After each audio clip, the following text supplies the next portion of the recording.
Bonjour à tous et bienvenue dans cette nouvelle vidéo. Je vous accueille pour parler de façon très originale, oui, encore une fois, d'un contenu Netflix.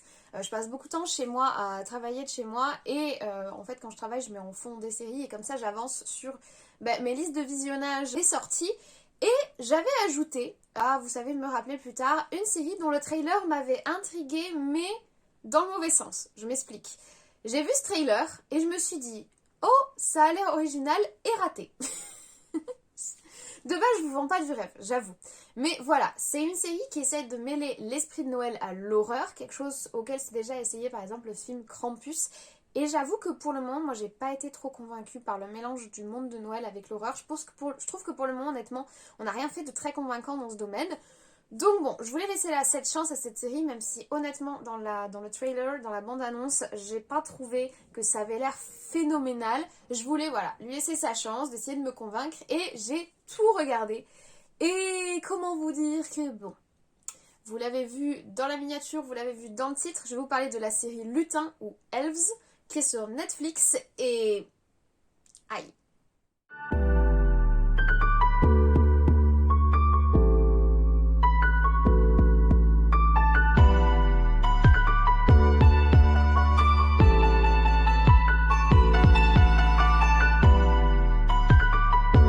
La série Lutin ou Elves sur Netflix, de quoi nous parle-t-elle? Tout d'abord, c'est une série danoise qui a été faite par le même producteur que The Rain, les 3 saisons, qui sont également en partenariat avec Netflix.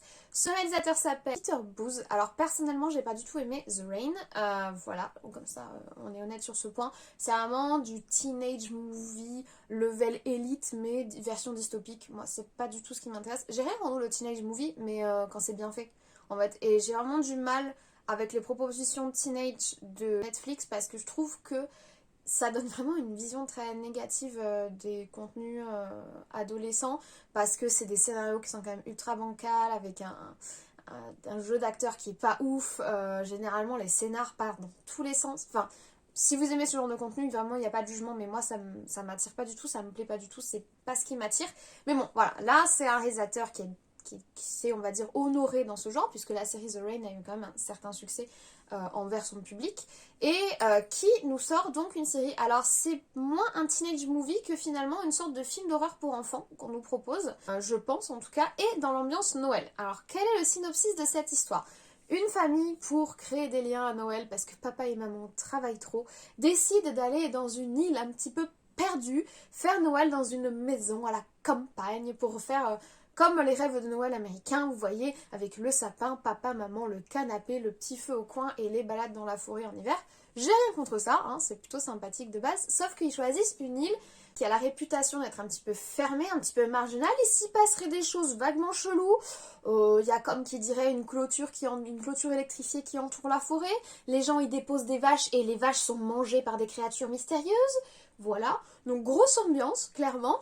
Et la petite famille, sur le chemin, du coup, pour aller s'installer dans cette maison où ils vont passer leurs vacances de Noël, ils écrasent un truc. Enfin, ils renversent sur la route un truc. Un truc, quand ils sortent de la voiture, ils ne savent pas ce que c'est. Le truc s'est barré. Mais le truc, c'était peut-être un esprit malfaisant qui va leur jouer quelques petits problèmes. En tout cas, une créature un petit peu mystérieuse qui fait que cette famille qui était là pour faire un petit peu de tourisme de Noël et se retrouver, resserrer les liens, va se retrouver embarquée dans une histoire qui les dépasse complètement, avec un message sur du coup l'exploitation de la forêt qui aurait mal tourné, un espèce de monde fantastique qui essaye de se retourner contre l'humain et qui essaye de défendre son territoire qu'est la forêt, etc. etc. Voilà en gros le synopsis de base. Ouais, sympathique, enfin je veux dire, bon, on n'est pas sur quelque chose d'incroyablement phénoménal, mais honnêtement, mêler le monde du fantastique peu forestier, on va dire, les lutins, les elfes, les machins, comme l'indique le titre, hein, gros suspense au niveau du titre, hein, on sent qu'il a été bien réfléchi. Mais bon, mêler l'univers fantastique des lutins, des elfes avec, plutôt que de les montrer comme des petites créatures mignonnes, un côté un petit peu plus horrifique, tout ça sur fond de fête de Noël, de famille qui essaye de serrer les liens, en soi, on peut tomber sur quelque chose de plutôt bien. Le scénario n'a rien de particulièrement original. Tous les films d'horreur commencent par des gens qui prennent la voiture et qui vont dans un endroit chelou. Bon, en général, ils se perdent. Mais bon, ou alors ils vont dans une maison hantée. Mais là, en général, les films d'horreur commencent plus ou moins par ça. C'est soit un groupe d'amis, soit un voyage en famille, soit un retour aux sources. Mais bon, on n'est pas ultra original, mais on propose quelque chose qui peut se révéler sympathique. Malheureusement, dès les tout débuts du film, on sent que ça a pas si bien tourné que ça. Je vais commencer honnêtement, le jeu d'acteur est... Il est triste. Voilà. Et on est presque level le jour où tout a basculé. Hein. Je sais pas si vous connaissez ce niveau d'acting, c'est-à-dire que surtout au début et au niveau des deux adolescents de la famille, mais les parents sont pas en reste. Alors je l'ai regardé en français, mais à un moment j'ai switché en VO pour voir si c'était pareil, et franchement ça relevait pas non plus le niveau. On a beaucoup de vulgarité, alors je suis pas du tout choquée par la vulgarité d'une manière générale, mais quand le contexte s'y prête en fait. Mais là, des membres d'une même famille qui s'insultent littéralement dans la voiture, très bizarre. Et puis voilà, on est sur du très très surdoué, nananaire, et oh toi aussi chante les chants de Noël, les enfants. Enfin bon, on dirait un sketch plus qu'autre chose, c'est assez déroutant et voilà, ça persiste on va dire. Heureusement il y a quelques autres personnages, la famille qui habite à côté de la maison qu'ils ont louée qui est un peu mystérieuse, une femme qui est un petit peu dans les traitements aux plantes et tout ce délire là, il y a un petit peu, on va dire le délire ésotérique et communication avec la nature. Elle relève un poil le niveau, mais honnêtement, vraiment des bah qu'est-ce que vous faites là? Oh tiens, je t'ai suivi avec le quad, monte donc! Ouh, c'est... Le niveau d'acting est assez douloureux et c'est vraiment dommage parce que j'ai le sentiment qu'il y a du budget. Alors on est quand même sur une série danoise. En général, les Danois font des trucs plutôt bien, que ce soit... Alors c'est des champions en thriller et en enquête, etc. Mais je pense qu'ils sont pas mauvais en épouvante. J'ai vu quelques films thriller épouvante qui sont assez intéressants. Sur les films d'enquête, en général, ils font des bonnes constructions.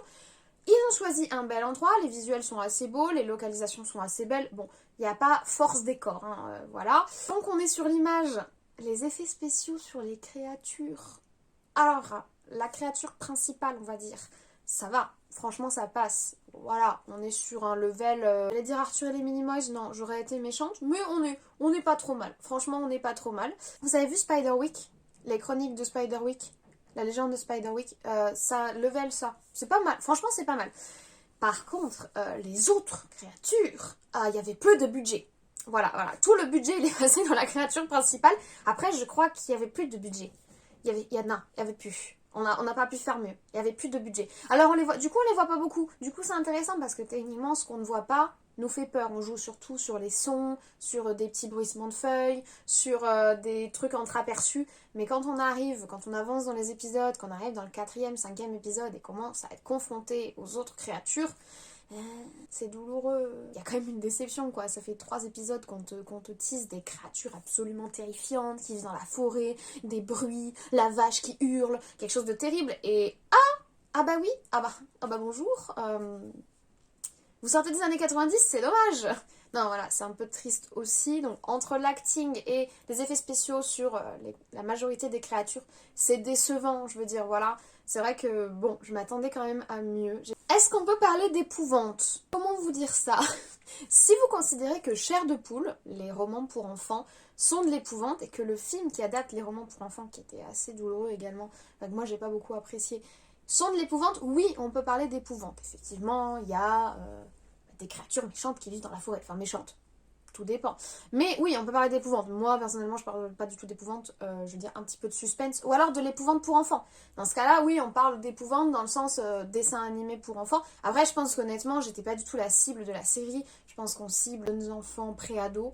Et puis même quand on cible les pré-ados, on peut quand même faire un effort sur le scénario et sur l'acting. Il y a quand même 2 personnages qui ont un rapprochement assez rapide.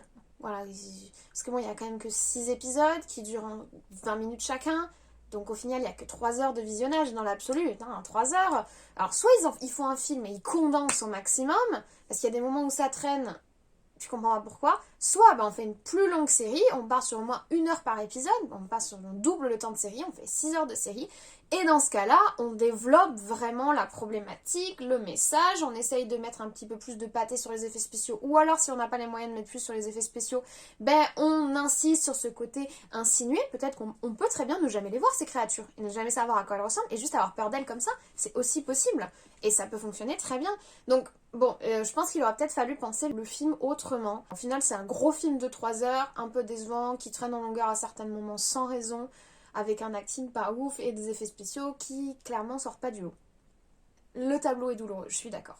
Au niveau du message qui est porté par le film, on est sur un message de protection de l'environnement qui est en fond, c'est-à-dire comment la forêt, en gros c'est la nature se rebelle contre l'être humain et l'être humain se retrouve démuni pour combattre les forces de la nature, nature qu'ils ont essayé d'exploiter. évidemment, et ça s'est mal passé. Voilà, ça c'est le message de fond, disons qu'il n'est pas très subtil. Voilà, si tu veux vraiment passer ce message-là, peut-être apporter des personnages qui apportent du débat, de la nuance en fait. C'est-à-dire que là, tout ce qu'on a, c'est « Oh oh oh, on va couper un sapin de Noël. Attention, la forêt, il faut la respecter.